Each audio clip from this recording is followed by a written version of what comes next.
Bonjour et bienvenue pour la première vidéo de 2025 sur la chaîne de la palette de la Merlette, durant laquelle nous allons peindre ma carte de vœux de 2025.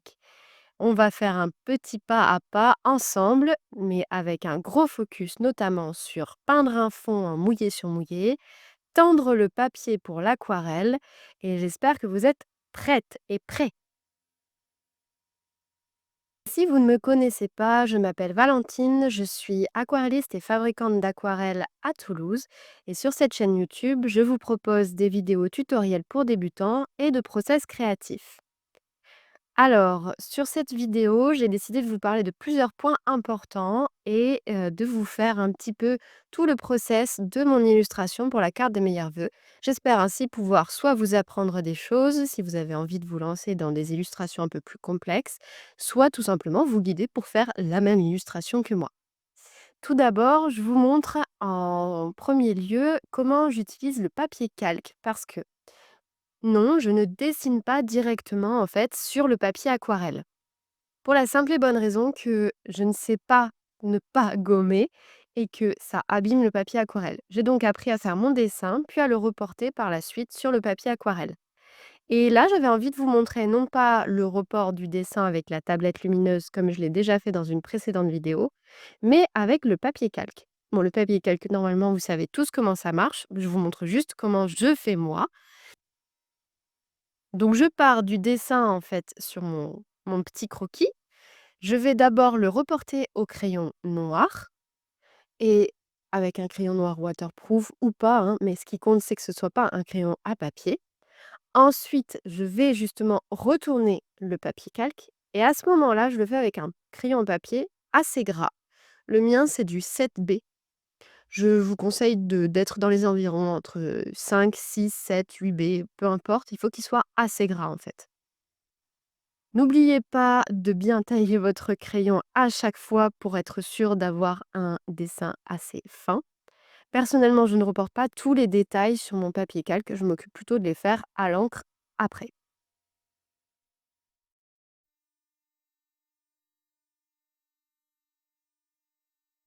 Une fois que j'ai fait donc la partie que je vais pouvoir décalquer sur mon papier aquarelle, je m'équipe d'un crayon de couleur pour pouvoir reporter mon dessin. Le crayon de couleur me permet de voir où est-ce que je suis passée en fait, tout simplement. De cette manière, j'arrive à voir absolument tous les endroits où je suis passée. Il y a 2 techniques, soit vous repassez bien au propre sur les traits, soit vous faites comme moi à la fin, là, et puis vous gribouillez absolument partout où vous avez à peu près fait du dessin. Voilà, l'ébauche est terminée, je vais pouvoir passer en fait maintenant à la partie ancrage. Moi pour l'ancrage, je n'utilise pas le stylo, ni Micron, ni Pigma Sensei, mais j'utilise ma plume avec une encre waterproof. Je teste toujours au préalable ce que va donner ma plume sur le côté de mon dessin, de préférence, comme ça je sais absolument comment elle va se comporter sur mon papier actuel. Et c'est parti pour l'ancrage.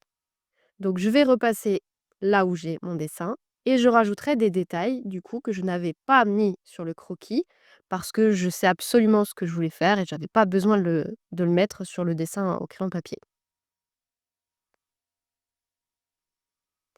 Toute cette partie du coup d'ancrage, c'est à la fois le dessin mais également l'écriture. Comme vous m'avez vu le faire, j'ai prévu en fait de mettre le texte Meilleurs vœux 2025.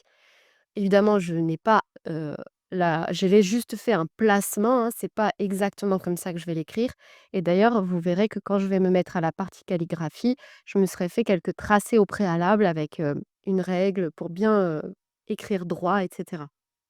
Je ne suis pas professionnelle de la calligraphie, loin de là, mais j'ai appris quelques petites astuces pour essayer d'être, on va dire, contente du résultat final.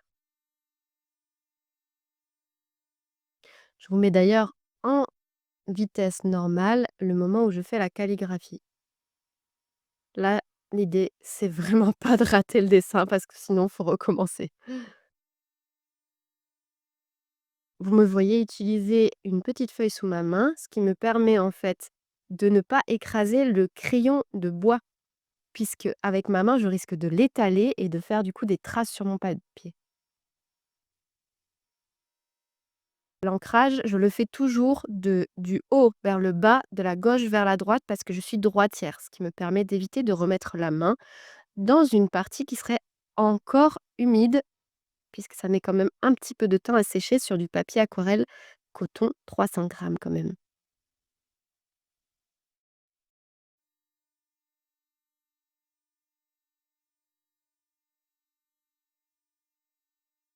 Durant la partie suivante, je vais vous montrer comment tendre le papier aquarelle. Pourquoi je tends mon papier à l'aquarelle? Premièrement, je travaille sur du coton, donc il est assez intéressant pour moi de le mouiller au préalable. Le problème, c'est que quand on mouille au préalable le papier, pour justement travailler correctement mes couleurs, ce qui arrive très souvent, vous l'avez sûrement remarqué, c'est que le papier gondole. Le fait est que quand on va le fixer avec un ruban adhésif type masking tape ou voilà, du ruban de masquage classique, on ne peut pas mouiller autant, ça marche pas de la même façon. Et en plus de ça, j'aime bien, justement pouvoir mouiller recto verso mon papier parce que je sais qu'il travaillera mieux après au séchage. Donc je tends mon papier. Tendre son papier, ça veut dire le mouiller recto verso et le fixer sur un support bien rigide avec du ruban craft gommé. Donc moi, le support que j'utilise, c'est une plaque en verre assez épaisse, mais ça peut être une plaque en bois. Ce qu'il faut, c'est qu'elle soit assez épaisse pour que quand le papier va travailler, il ne tire pas sur le bois. Voilà. Et que donc du coup, il reste bien à plat. J'utilise donc 4 bandes de ruban craft gommé, de l'eau propre, une petite lingette pour mouiller mon papier et un plioir pour bien écraser les bandes de ruban gommé. Donc, d'abord, je mouille le verso de mon dessin.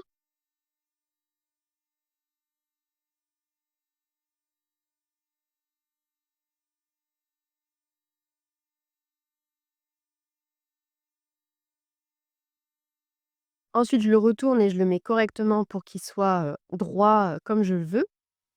Je mouille la partie à l'avant. C'est facultatif, vous n'êtes pas obligé de le faire. Moi, je préfère le faire parce que je trouve que ça réagit mieux ensuite les couleurs à l'aquarelle.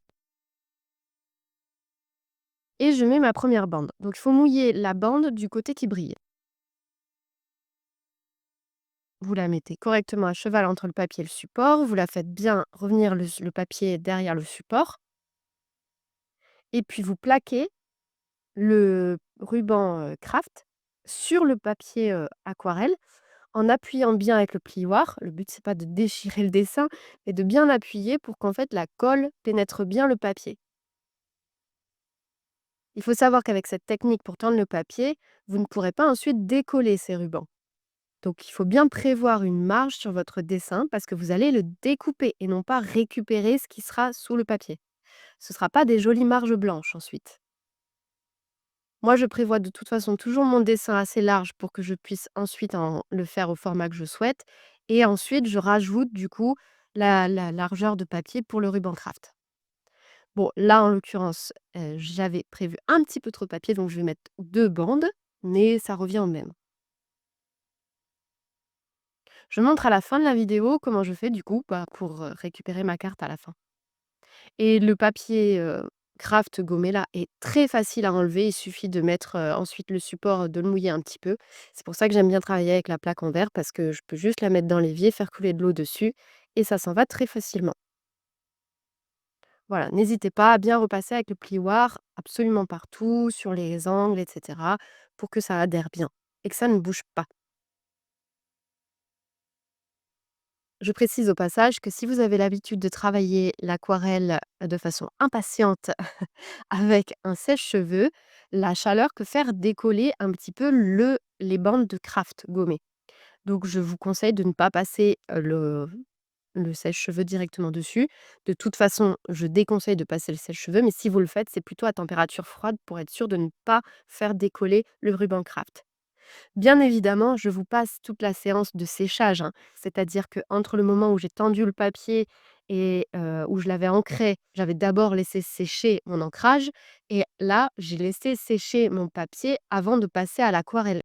En général, je le fais la veille, du moment où je vais peindre.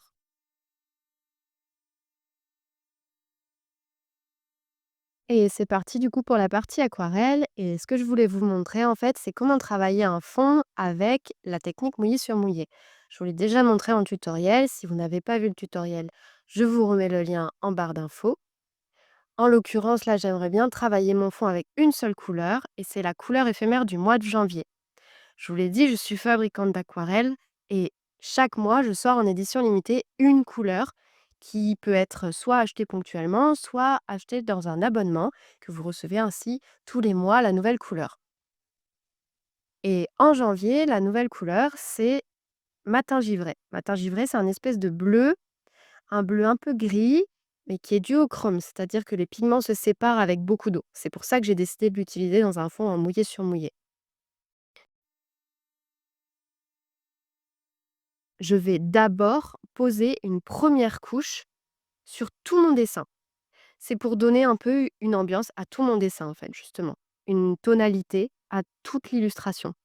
J'évite juste cette petite cupule de gland et son gland, puisqu'ils vont être en fait colorés de comme si c'était une lanterne. Donc, je veux pas qu'il y ait de bleu, puisque ça va être en jaune. J'ai pas envie d'avoir du vert ensuite comme résultat.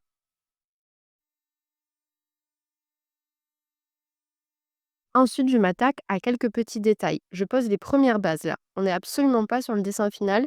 Je ne peins pas à l'aquarelle comme je peindrais avec de la gouache. Je fais vraiment plusieurs couches. Je reviens plusieurs fois pour faire une ambiance qui va se créer au fur et à mesure et qui va permettre en fait au tout de prendre vie sans être trop imposant. Toujours dans la douceur de l'aquarelle. Vous me voyez avec le pinceau faire des gestes circulaires qui me permettent en fait de faire justement cet halo lumineux. D'ailleurs, un tutoriel pour un halo lumineux où je montre justement ce geste circulaire, j'en ai aussi fait un. Je vous mettrai le lien en barre d'infos. C'était un tutoriel pour une image de Halloween. Vous allez me voir utiliser plusieurs couleurs du coup dans cette vidéo. J'ai essayé la plupart du temps de me servir de mes aquarelles que j'avais créées pour 2024 pour le courrier heureux, donc la couleur éphémère en abonnement. Et là, c'est la couleur de septembre, c'est Kuma, c'est un brun. C'est vraiment mon brin de prédilection parce que je le trouve parfait. Il a pile la bonne tonalité pour toutes mes illustrations. C'est peut-être pas pour rien que j'ai fabriqué celui-ci en premier. Vous allez voir que pendant, toute l'illustration, en fait, je fais des petits détails, je passe à d'autres, parties du papier parce qu'en fait, ça me permet justement de ne pas, être bloquée par le séchage du papier. Donc voilà, là, je fais les branches, je profite que je sois dans le marron pour faire la branche du bas qui est en premier plan, mais je reviendrai, en fait, sur tous ces éléments au fur et à mesure de mon aquarelle. Je ne peins pas, en fait, un élément de A à Z dès le début parce que justement, en fait, je profite du fait que tout prend forme au fur et à mesure pour voir où est-ce que je veux aller.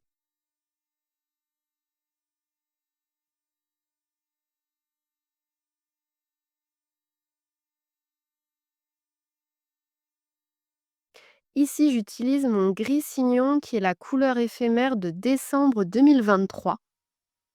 C'est, mon petit gris souris, en fait. C'est, avec celui-ci que je peins tous mes rats et toutes mes souris et mes musaraignes.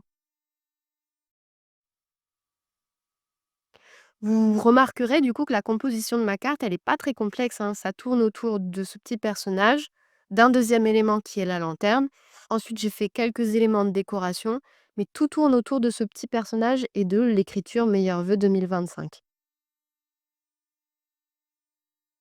Je vous conseille pour des illustrations quand vous débutez de toute façon de ne pas faire trop d'éléments différents parce que souvent ça complexifie non seulement le passage à la couleur, mais en plus la recherche pour le dessin.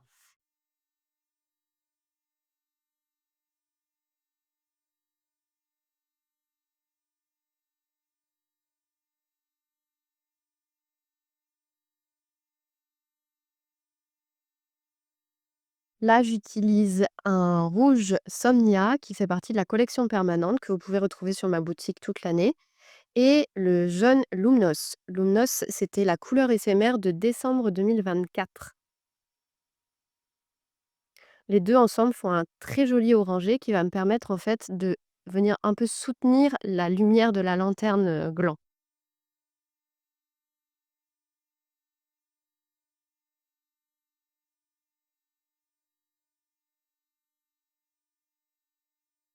Je rajoute quelques petits éléments pour montrer que la lumière se réverbère, en fait, sur le paysage aux alentours. Je travaille essentiellement en mouillé sur mouillé pour que ça se diffuse et que ce soit très doux et non pas que ce soit trop marqué comme, trop qu'il y ait pas une démarcation justement. Que ça fasse vraiment lumière qui se diffuse.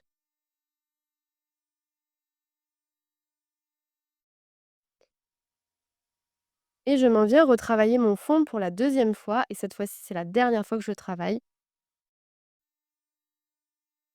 et je le travaille en humide sur sec et en humide sur humide, la fameuse technique mouillé sur mouillé.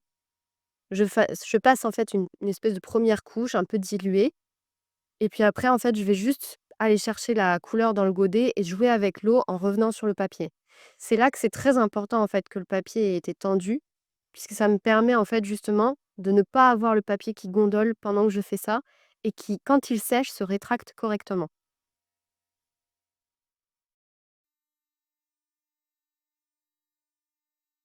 De cette manière, avec le mouillé sur mouillé, en fait, on va bien voir le jeu qui se fait entre les pigments dans la couleur matin givré. Il y a des endroits où le bleu reste bleu et des endroits où, avec l'eau, on va voir apparaître un petit peu des nuances un peu vertes, un peu jaunes, un peu bleues. J'aime bien travailler mes fonds en faisant du foncé sur les extérieurs, sur l'extérieur du papier, et un petit peu plus lumineux au centre. C'est tout à fait d'ailleurs approprié là, puisqu'il y a une lanterne et qu'on pourrait du coup croire qu'elle chasse un petit peu l'obscurité, bien que ce soit une obscurité toute relative, puisque le bleu n'est pas non plus très foncé. Voilà, et là, c'est la partie où je me suis bien amusée avec le mouillé sur mouillé parce que justement, je laisse les pigments agir dans l'eau. C'est absolument plus moi qui décide où est-ce que vont les pigments.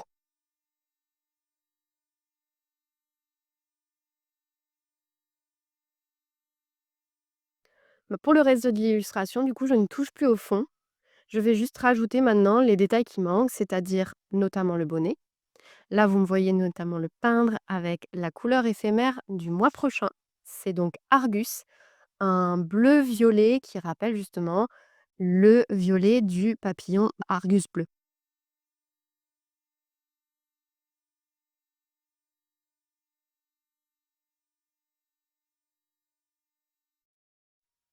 Je trouvais que les 2 ensemble allaient très bien, ce bleu et ce violet très, très doux et que ça matchait bien, en fait, avec le reste de l'illustration.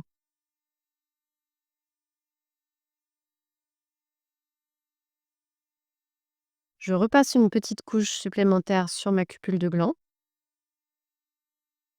et je vais passer au détail de ce petit ratounet sur le nez, la queue, les mains et les oreilles avec Héron, une couleur éphémère de l'an dernier, qui est un rose un petit peu cassé, qui est vraiment, le rose, que j'utilise pour faire les nez, les queues, les oreilles, les pattes des rats et de mes animaux en général. La couleur éphémère, en fait, pour moi, c'est vraiment l'occasion de faire des couleurs prêtes à l'emploi. Je fais les 2 d'ailleurs. Je fais des couleurs prêtes à l'emploi et des couleurs monopigmentaires. Ce qui me permet, en fait, justement de parler à ceux qui aiment bien faire leur propre mélange et à ceux qui aiment bien, justement, utiliser des couleurs prêtes à l'emploi. Pour moi, c'est aussi l'occasion, en fait, de faire des couleurs que j'utilise très souvent et de ne pas avoir à les rechercher en faisant mes propres mélanges. Là, je vais me servir de mon bleu matin givré pour faire le vert de mon feuillage. L'idée de réutiliser le même bleu que dans le fond, en fait, c'est de rester justement sur la même harmonie de couleurs.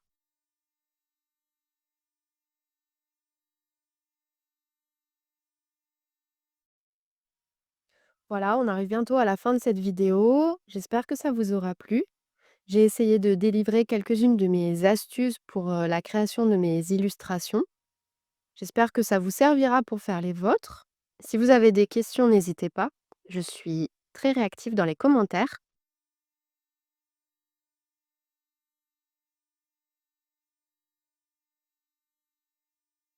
Je fais les détails finaux au crayon de couleur. Je vous ai passé quand même, toute cette étape. Je vous mets juste quelques petits détails, mais j'ai un petit peu retravaillé. J'aime bien parce que je trouve que ça apporte de la texture de passer au crayon de couleur, mais c'est absolument pas obligatoire. Et je vous montre du coup comment je finis de d'enlever mon papier après le séchage, bien évidemment, puisque de cette façon, en fait, il va sécher absolument à plat. Vous n'aurez pas à l'écraser entre 2 pages de livre. Je fais juste, en fait, un coup de cutter tout le long de mon dessin. Évidemment, j'en profite pour vous souhaiter mes meilleurs vœux pour cette année. J'espère qu'elle sera créative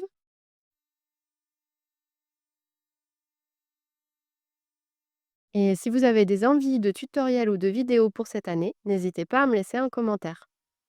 À très bientôt et abonnez-vous pour la suite des vidéos.